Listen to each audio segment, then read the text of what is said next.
Hello, Greg. Master. David from Party World. Ashley, she's in the house.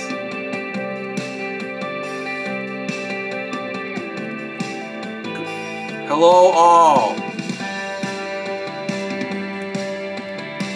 And welcome on this Tuesday, July 28, 2015.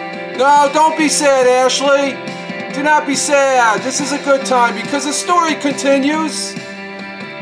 Where one journey ends, another begins. But welcome on this Tuesday, July 28, 2015. For this Tolkien Trivia Tuesday.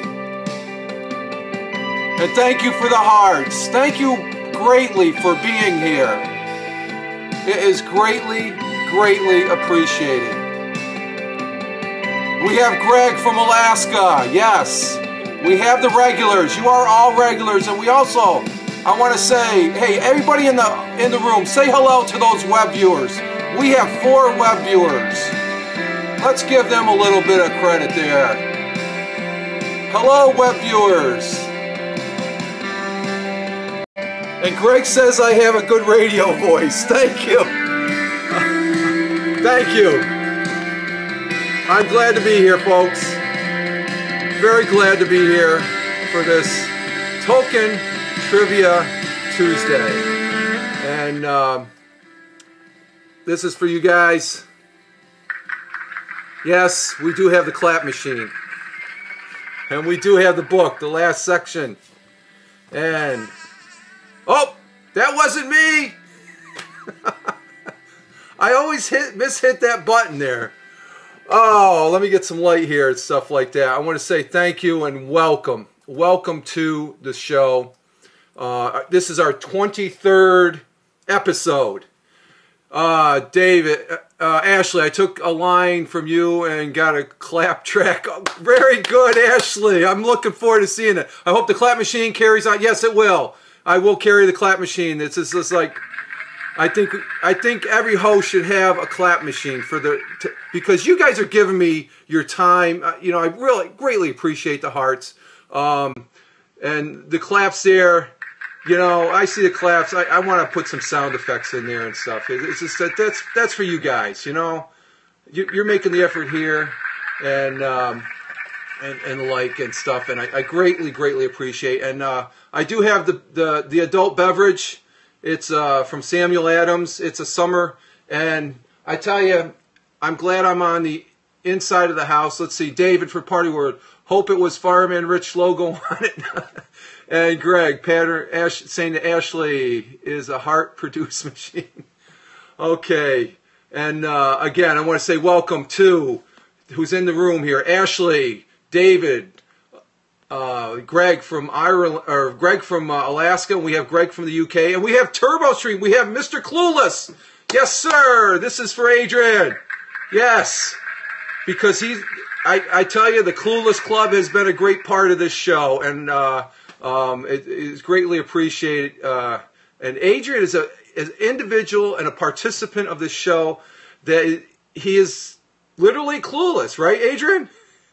But you have contributed so much, you know, and I'm greatly appreciative of that, especially the video and the information on Tolkien's background. You know, it's greatly appreciated as well. But this is our last show, and it's going to be a little bit long. I got 15 questions because I couldn't see splitting this up, but this is where the last one is going to be Roads Go Ever On, and that's the way I want to leave this. Even though this is the last show, I'm going to still be doing Turbo Stream. Did you see the Two Towers beer? Yes, I did. And you said it didn't taste all that great. So yeah, I wonder if it's one of those things. Adrian there, he's looking at some Tolkien trivia that's off the beaten path there. There's a beer out there, Two Towers, that he tried. Check out his probably org flavor. I was going to say that, and Ashley goes down from the doorway. And David from Party World, it looks cool. I don't think it tastes cold because grapefruit. Yeah, that's what you said. It's sort of a fruity. I can't see beer tasting fruity. You know, you got to have the hops there. So I have an adult beverage there in celebration of. But again, don't be sad. This is a very good moment here because I actually finished reading this book. It's a summer read, and I will go towards the end of the show to show you what I may be looking at as the next project on this, to be utilized on this thing called Periscope. So, in our last section, roads go ever, ever on. Here is question number 1. Was Tolkien hostile to the possibility of his books being transferred into movies? These are going to be a little bit more easier or user-friendly, answer-friendly than last week's. First question. Ashley says yes. David says yes. Everybody, Greg from UK says think so. Ashley says that's a guess, huh? Yes, that's a, you know, it's either. Masta says indeed. And you know, it would have been great to see what his take would have been on the movies and whatnot. So, was Tolkien hostile to the possibility of his books being transferred into a movie? The answer is, on the contrary, he was hoping that Hollywood would be tempted by his hobbits and elves. So he was looking forward to movies, and I think he would have really. I mean, they just blew me away. Greg, Ashley says, "Wow." Greg says, "So he missed his dream come." I don't know if he missed it.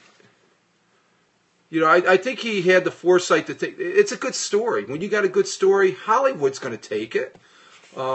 And whatnot. Just to give a real quick check again, and we're up to 5 web viewers. I want to say hi to the web viewers. I do have my Twitter on. Master, I heard his son hates the movies. I don't see why. Oh, really? That's interesting. Having connection problems, Adrian. I will try and follow the Okay. Even if you follow it on the web, Adrian, it might be a little easier there, and then you can tweet in. So another one wrong. No, you got it right, David, I think. Master, wow, I think they're great too. So I think J.R.R. Tolkien, question 115, clueless. Just in case, right, Adrian? Question 2. The Lord of the Rings film trilogy generated intense worldwide interest. That's no doubt. Master, okay, you guys are talking to each other. How many people have watched the online preview of the Fellowship of the Rings, the opening film of the series? How many do you think watched when they had the preview online? 10 million, David from Party World. 5 million, Ashley says.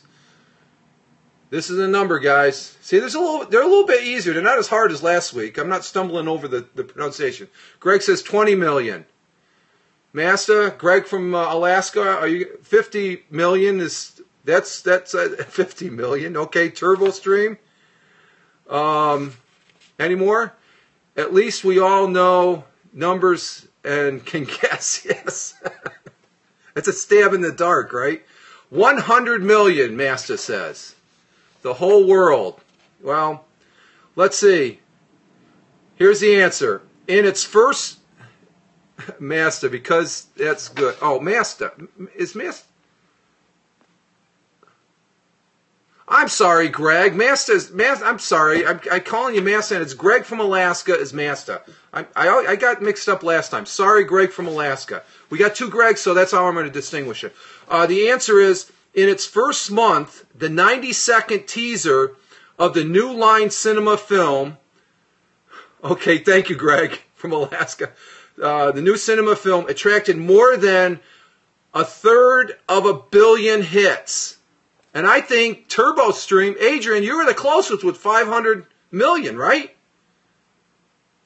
No, wait a minute, that's not 1/3. That's 1/3 of a billion, that's more than 500 million, isn't it? 100 million. Yeah, that's like 1/10. So, That's about, yeah, okay, I'm trying to do the math. I can't do the math here and stuff. So, but it was a third of 1 billion hits. Someone said 100 million. Okay. How much did you say, Adrian? I thought you said 500 million. So you were actually over. So 300 million. Greg from Alaska said 100 million. Okay. They got it then. A third of 1 billion hits. And that was in the first month. That's just the first. Oh, okay. Turbo Stream, you said 50 million. Okay. That was just the first month. You have to go back and see what the total hits are. Question 3. Who directed the... I know you guys are going to get this real quick. Who directed the films and where were they shot? Yeah, okay. Ashley, she chimed in. A big risk would say, holy cow, New Zealand. Ashley got that right out. Greg from Poland. Greg from Alaska. He's got it. New Zealand, yes. I think anybody that has followed the series, and I know Greg from UK, yes. And bringing up the... Is David going to chime in and Adrian? Mr. Clueless, New Zealand. Okay. Yeah, New Zealand. That's got to be my #1 place I would love to visit. I think I read something where the village there, it's a tourist attraction over there in New Zealand, but it's a beautiful country. Plus, from what I heard, New Zealand doesn't have the nasty bugs that Australia has. So I'd like to visit there. I know from where I'm at, it would take a whole day, 24 hours worth of flying, because the closest I ever got to Australia or New Zealand was there in the Philippines. I was stationed on the South China Sea of the Luzon Island for a year. So, and it was hot. It's hot. Like I said, today, it's up about 90 degrees out there right now. It's very hot, very humid. So I'm just glad.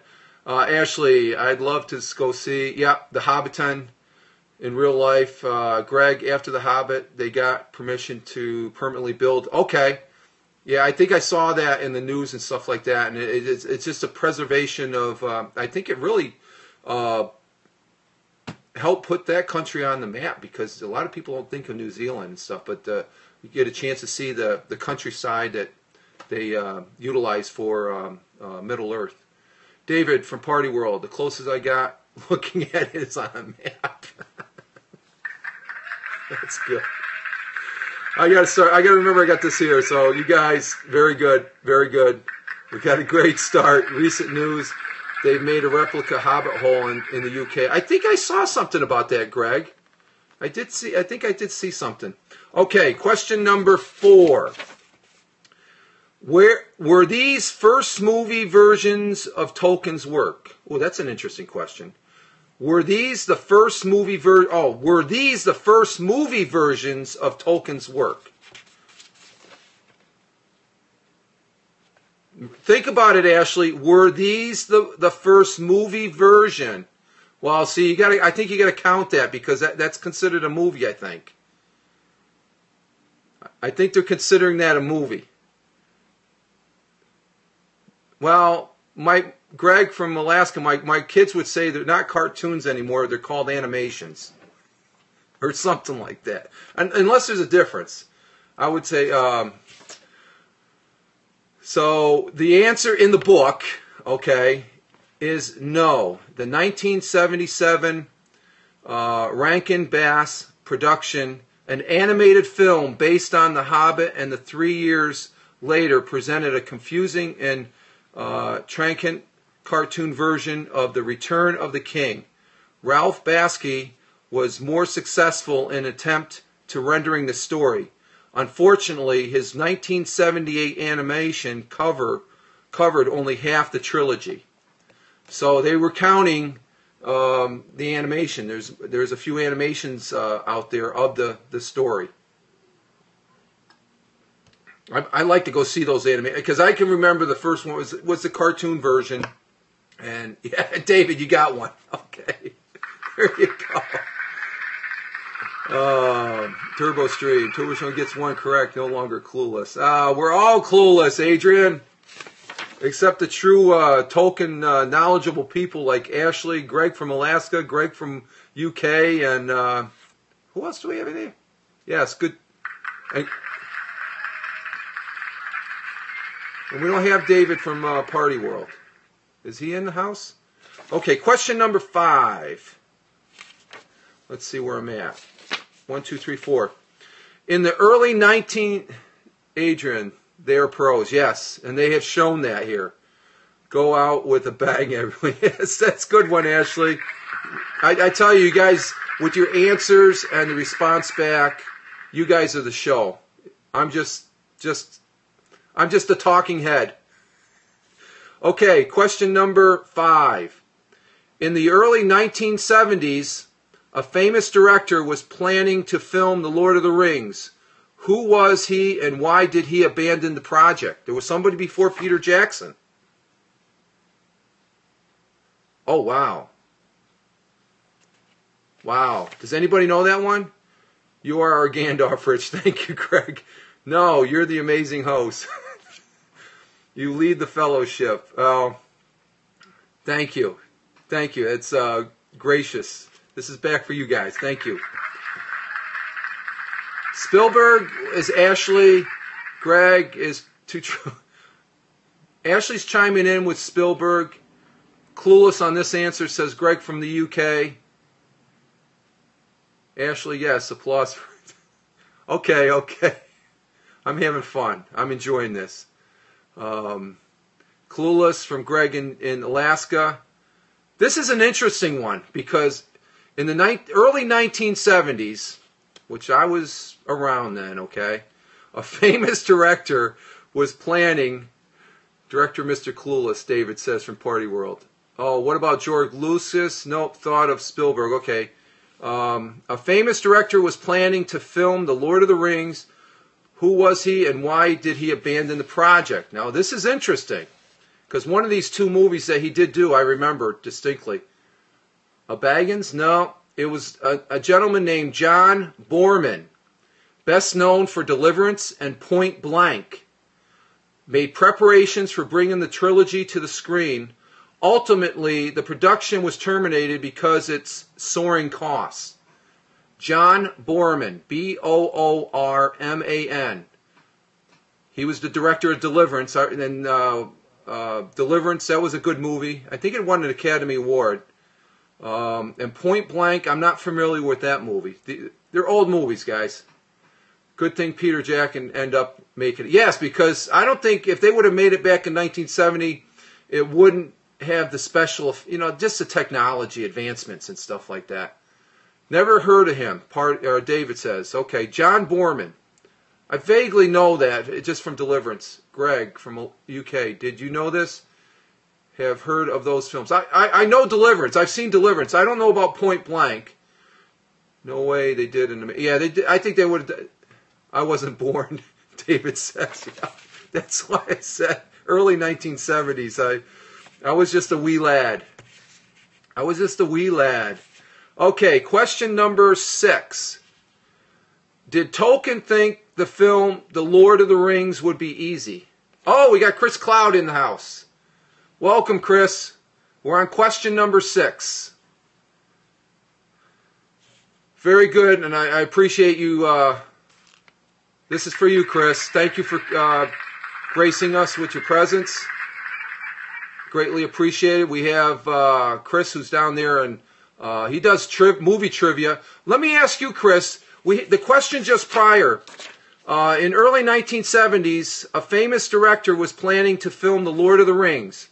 Who was he and why did he abandon the project? And thank you for the hearts, Chris. I greatly appreciate it. The answer, have you heard of John Boorman? I know you're very, very knowledgeable about movies. Best known for Deliverance, which I saw, and Point Blank. But he made preparations for bringing the trilogy back on the screen in the 70s. Ultimately, the production was terminated because of soaring costs. So costs sort of scrubbed it. And then Peter Jackson, years later, I never heard of him doing that. Really? Yeah, that's in the book here. I've vaguely heard of John Boorman because tied with Deliverance. I'm going to have to check out Point Blank. I'm not sure what that movie. So that was the last question there. Being movie related, I thought you might be interested in that. That's a pretty interesting question and answer. Okay, question number 1, 2, 3, 4, 5, 6. Okay, cool. Okay, have to go. You have to go. Okay, pop in and out. Thank you, Chris. Okay, question number 6.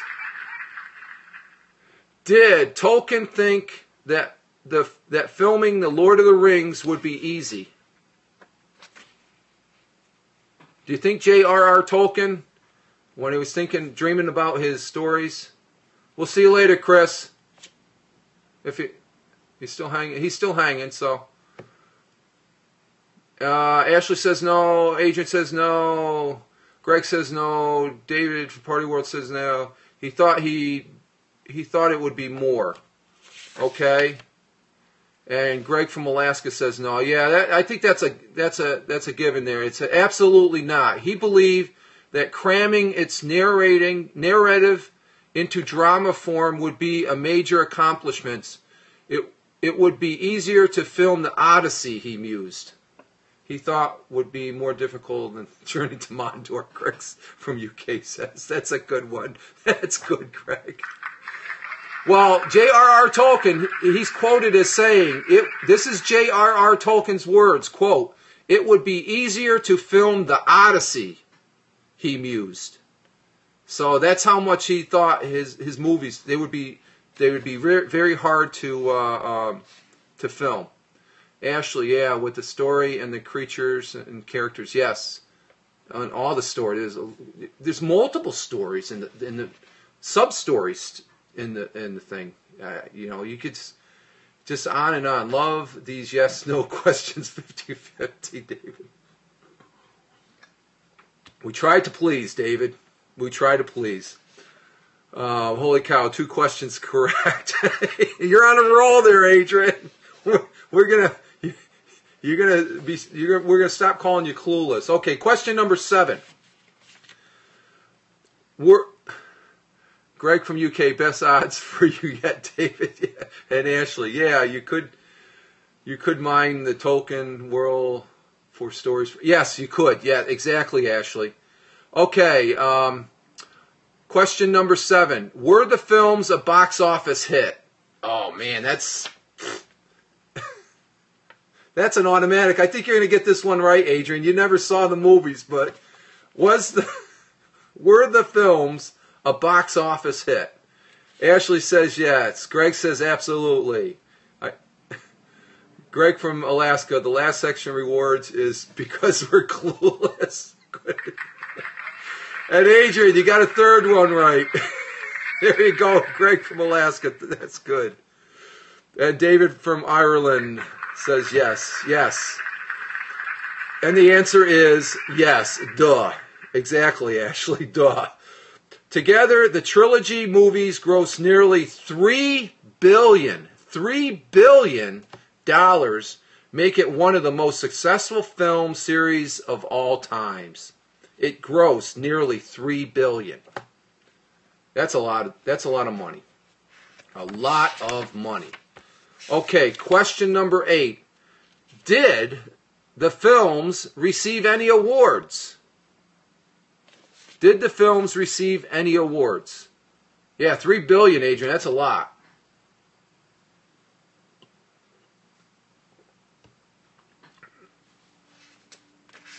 Yes, yes, yes, yes. There's a 50-50. Everybody's taking the 50-50. Yes, more than Peter Jackson could carry, Greg from UK says. And the entire film trilogy was critically acclaimed, receiving numerous awards, including no fewer than 17 Oscars. 17 Oscars. In fact, the final episode, The Return of the King, won all 11 Academy Awards for which it was nominated. It swept. That's called a sweep. They swept the awards there. The Return of the King. The Hobbit now, they didn't really fare too well. It's still a good story. Still a good story. David says, wow. Ashley says, dang. Greg from Alaska, this section of the book is... Yeah, I'm enjoying this section. It's current. Current. Plus, I think Adrian likes it because it's a 50-50, along with David. Okay, question number 9. Ashley, yeah, I wasn't as impressed with The Hobbit. Yeah, but it finished the story. It completed the set, I guess you could say, with the books and stuff and whatnot. So, let's see. Question number 9. When... Yeah, there's the awards. Good one, Adrian. Okay, when did Peter Jackson first express interest in filming The Hobbit? Now, when did Peter Jackson first express interest in filming The Hobbit? Oh, wow. That's earlier than I thought. Greg from Alaska, I like them. They have a lot of missing stuff in the books, in the deleted scenes. Yes. Greg, before Lord of the Rings, he would say. Right after Lord of the Rings came, Ashley said. Adrian says 1973. 1973? How did he come up with 1973? What was... anybody else wants to chime in?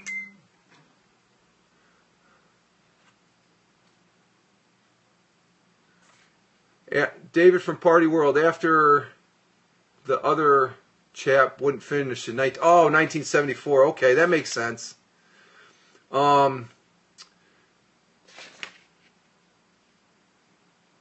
Peter Jackson first expressed interest as early as 1995. He hopes of making a Hobbit and then Lord of the Rings trilogy were crushed, however, by problems with production, distribution rights, and other legal issues.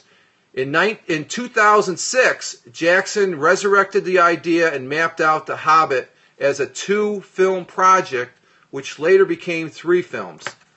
So it was far back as but he wanted to start with The Hobbit and then go into the trilogy. Actually, the way it started with the Fellowship of the Ring. What's 20 years between friends? Where do you come up with these, Adrian? It's all about the money. Yes, exactly, Ashley. Sadly enough, it's all about the money, I guess. But that's an interesting one there. Okay, let's see. We're on question number, 4, 5, 6, 7, 8, 9. This is question number 10. What are the titles of Jackson's 2 film adaptations of The Hobbit? What's that? Oh, what are the titles of Jackson's 2 film adaptation of The Hobbit? So this is back when there were 2. What are the 2 titles? And there was actually 3, so I can't think of the 3. 2 of 3, yeah, but I think this is before they figured there was going to be 3 movies. Ashley, The Hobbit, The Desolation of Smags. Yes, okay, I got that from Smash Smags. Good answer. Adrian is clueless. Don't want to take a stab at this one. This isn't a 50-50 one.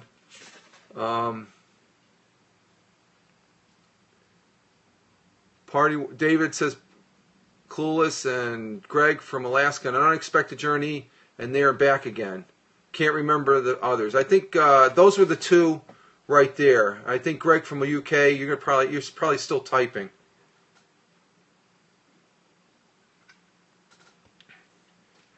Okay. The answer is the first of the due play is The Hobbit, An Unexpected Journey. That was the first one. Its standalone sequel bears the original full title of Tolkien's book, The Hobbit, There and Back Again. I think that was the 3rd movie, so I'm going to have to look back. I can't remember what the three titles were. I was sort of happy when there was only 2 movies, they made it 3 movies. Because you can put more into there's more time. I think there wasn't, should have Googled it. Yeah, I didn't pre-read the answer or the questions here, David. Greg, unexpected journey and there and back again. Oh, okay. Okay. Let's see. Let's see. This is question number 11. Last one, actually, serious was the Battle of 5 Armies. Oh, that's right. The Battle of 5 Armies. Good one, Greg. Thank you. They added stuff from Silmarillion, I believe, in storyline. Okay. That's true. The Battle of 5 Armies. Exactly. Yes. Thank you, Greg. That's very good. Very good. Very good. Okay, question number 11. Let's see. I got to find out. I'm turning back and forth. 4, 5, 6, 7, 8, 9, 10, 11. 2 famous directors were linked to The Hobbit before Peter Jackson took over. Name them and describe their connection. Oh, that's an interesting one. 2 famous film directors. Chris Cloud should have stayed because he knows movies. The guy's phenomenal on movie trivia. Greg and Ashley are on fire. Yes, they are. 2 famous film directors were linked to The Hobbit before Peter Jackson took over. Name them and describe their connection.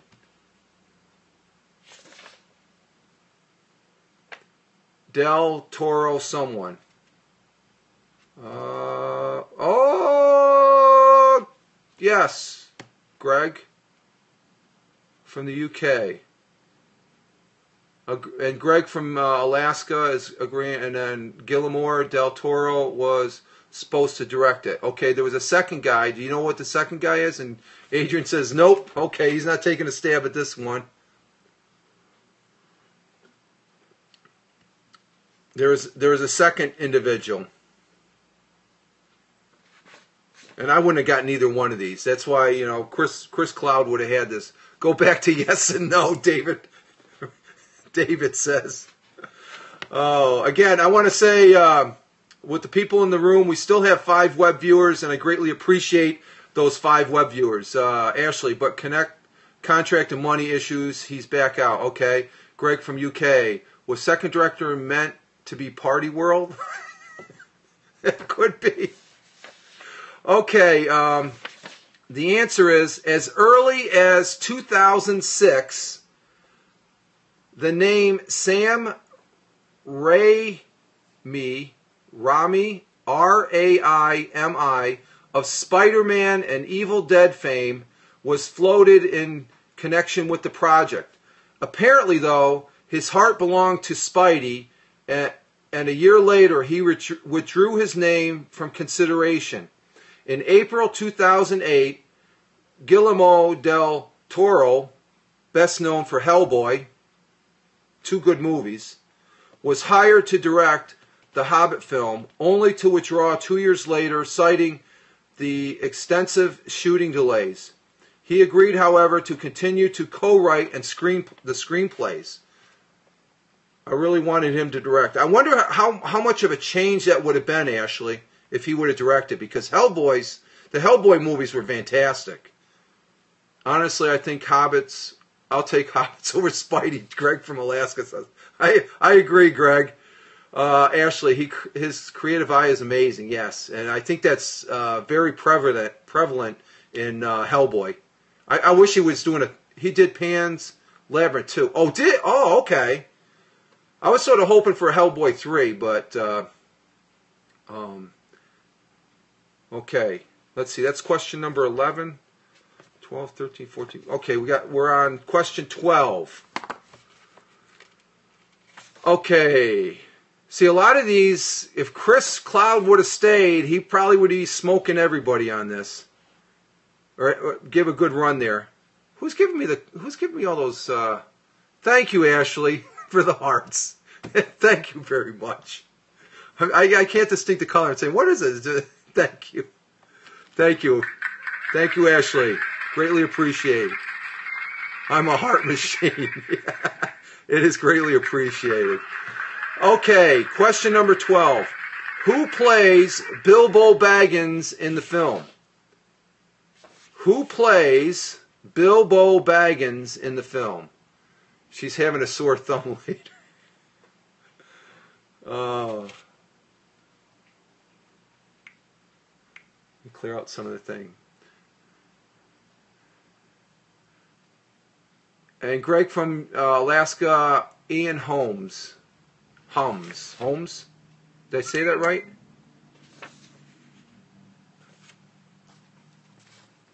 And Greg from UK, and Ashley says Martin Freeman. Martin Freeman?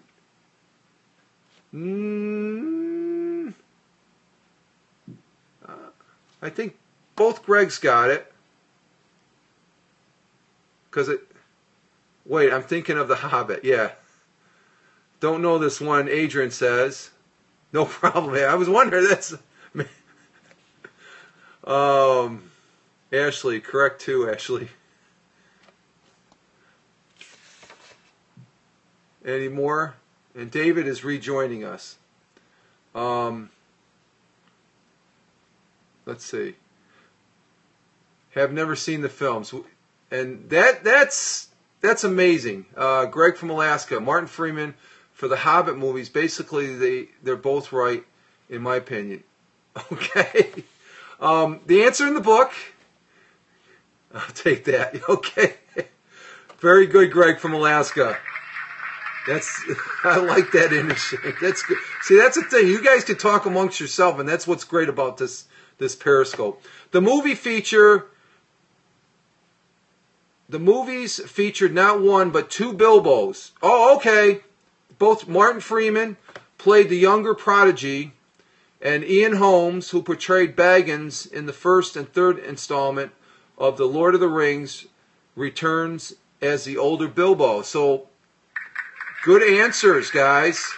We all win. Exactly, Ashley. You all win. Very good. That's good. Okay, question number 13. Tolkien's Middle-earth Tales. Greg from Alaska. Martin did such a good job, I think. Yes, he did, Greg. He did, yes. I thought so. I just, when you look at those actors in real life as compared to the movie, it just the filming, that's what I was intrigued with. The filming, to make them smaller and the size that they're supposed to be portrayed in the Middle Earth. I thought the filming of the whole series was great because it had to be, all the different Laura McCraw gets the app and participation. I don't get that one, Greg from UK. It's just we're viewing only goes so far. Oh, okay. David, I'm back. Would have gotten that one. Exactly. Good answer, Dave. Okay, question number 13. Tolkien's Middle-earth Tales begins as a child's. Greg from Alaska. I'm all about special features, discs, and watching all that behind. Yeah, it is some amazing stuff, Greg. Exactly. Sorry, I know one of the web viewers. Oh, okay. One of the web. Oh, okay. They chimed in on you. Okay. Oh, okay. You're talking. That's great. You're talking to one of the web viewers. That's great. So the web viewer that knows Greg from the UK, we're going to give you a shout out. We're going to give you an applause. Okay? And we have some web participation. We're up to 7 web viewers, guys. Seven web viewers. And I tell you, I like to mention the web viewers because, it's just like they may be in a position where they can't get on the app and talk, and they don't need the noise or the talking, but they're able to listen with their headphones or whatever and stuff. But the web, I'm blown away on Periscope with the web viewing, as well as that other program, Catch.me, to be able to have that option to view. It's great. It is great. Okay, question number 13. Tolkien's Middle-earth's Tale begins as a child bedtime enchantments, then becomes books and in time movies.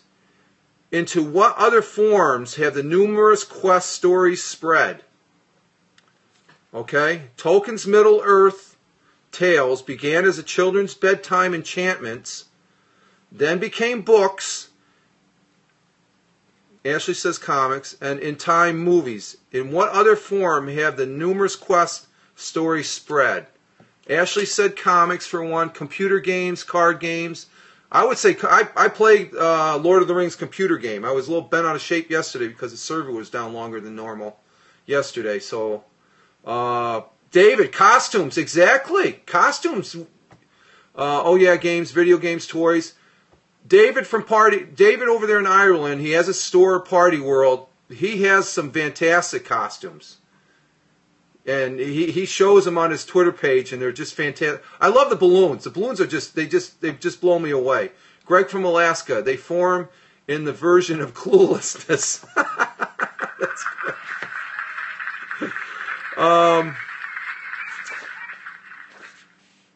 The answer is, and actually I skipped over one. That was question 14. I said 13. The answer is, The Lord of the Rings and The Hobbits have inspired adaptations in radio series, theater musicals, soundtrack albums, board games, video games, costumes, comic books, graphic novels, and at least one symphony. So you all got it right.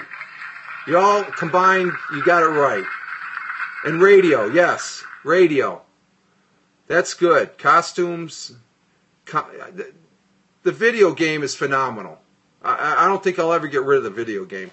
Okay, we're going to back up. Very good, guys. That was very good. That was question 14, and I said 13. Now we're going to go to question 13, and it's now 14. A family answer. Exactly, David.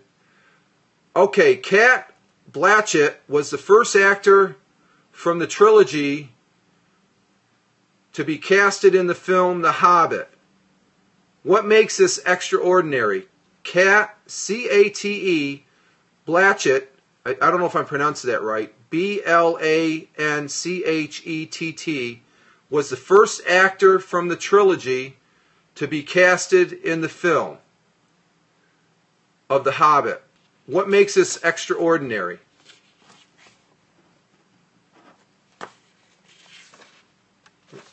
It's sort of an essay question, I guess. She played Galdero. Okay. That's Greg's answer.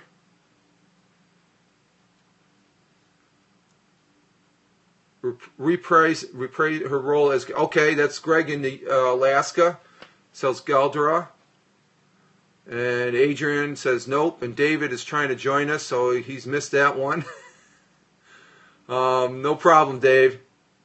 And we lost Ashley. Okay. Oh,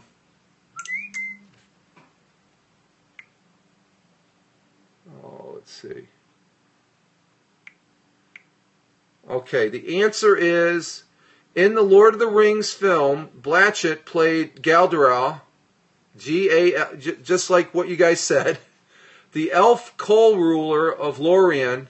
Her character does not appear in the Hobbit book, but Jackson was so pleased by her performance that he signed her up for a reprise. Very good. Very good answer, guys. Very knowledgeable answers there. Very good. Okay, question number 15 and our last question. Okay. Let's see. This is the last question on page 123. Answers on 124. And then that's it. No, don't be sad. Please, don't be sad. It's been a trip. I have archived these. I'm going to probably put them on a listly list to go back if you guys want to. Last question. Here we go, guys. But the story continues, because I like talking about J.R.R. Tolkien, and I'm very pleased that I was able to do this. So the last question, and remember, this last question was in the section Roads Go Ever, Ever On, and the story of J.R.R. Tolkien goes ever, ever on. Okay, what did English fantasy novelist Terry Pratchett, creator of the Discworld series, famously say about J.R.R. Tolkien? Oh, no problem, Ashley. I'll reread this. What did English fantasy novelist Terry Pratchett, creator of Discworld series, famously say about J.R.R. Tolkien? And Ashley says I'm clueless on this one. And I am too. This is the last question. I haven't read the answer, so I'm reading the answer for the first time for this last question in this book. He's a legend, David says from Party World. Greg in Alaska, of course, the last one would have me clueless. Good one, Greg. That's good. Calls his stuff fairies. Calls his stuff fairies, Greg from the UK says. Okay.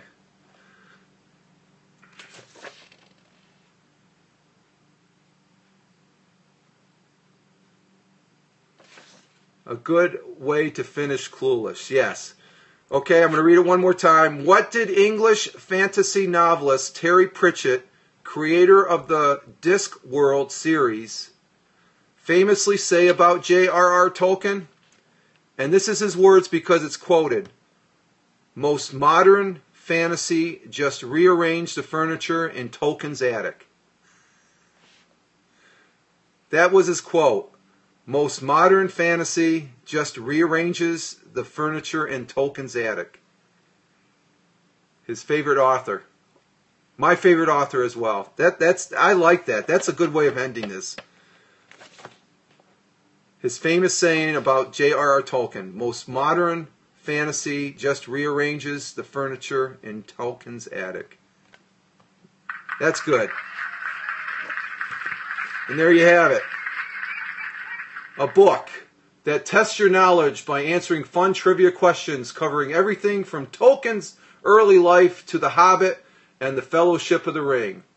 To what nighttime activities does The Hobbit owe its origins? Where does Bilbo Baggins live? In all, how many ring-wraiths exist? By what other names was Morgoth known? Where do Frodo and his companions sleep in the forests of Lorien? We sit up in the trees, right? Who employed Ride, Ride to the Death and the World's End, and many more.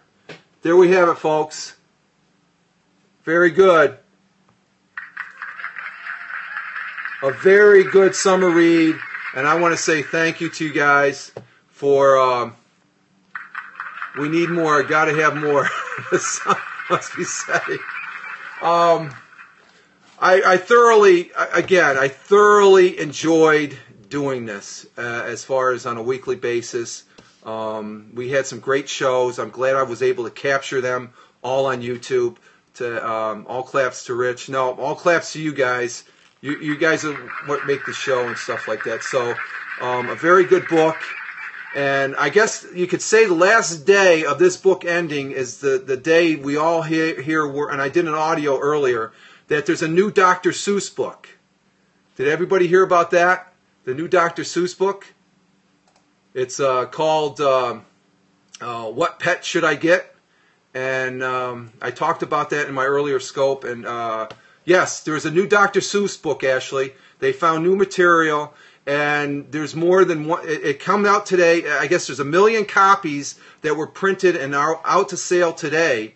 And Greg, you liven up the week. I look forward to your worldwide connection. Thank you, Greg.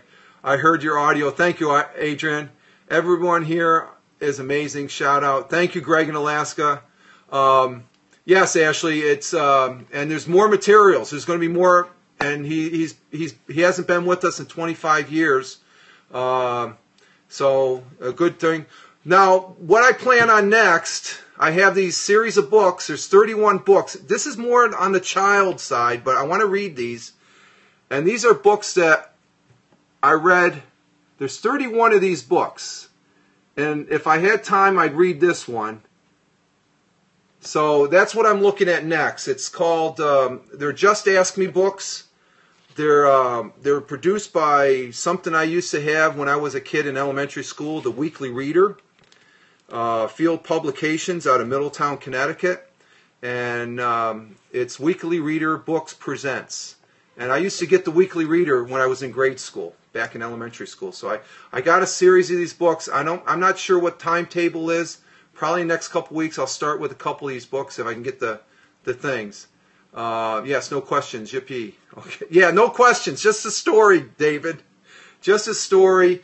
And there's some good illustrations. Greg, does anyone do Harry Potter trivia? I found a quiz book. That's what you should do, Greg. I found quiz books, and I've been looking for another, but I want to try the, August is going to be busy for me, but we'll try. Okay. But that's what I have is this series of books here, and I greatly appreciate the participation. This is for you guys. Again, you guys have been great. The web viewers, we're still holding strong with 5 web viewers. This is for the web viewers. Greatly appreciated. It's greatly, you guys made the show, and I want to say thank you. And with that, we're going to end the show on a happy note. And I want to say it's been fun. I'm not losing you guys. We're just going to continue on this thing called Periscope, connecting with each other. Make sure you see Ashley, sit in on Ashley's scopes there for Disney trivia. And I want to say thank you very much. And with that, you guys all have a good one. You live life. Have fun. And it's been a great ride, folks. Live life. Have fun. Ciao for now.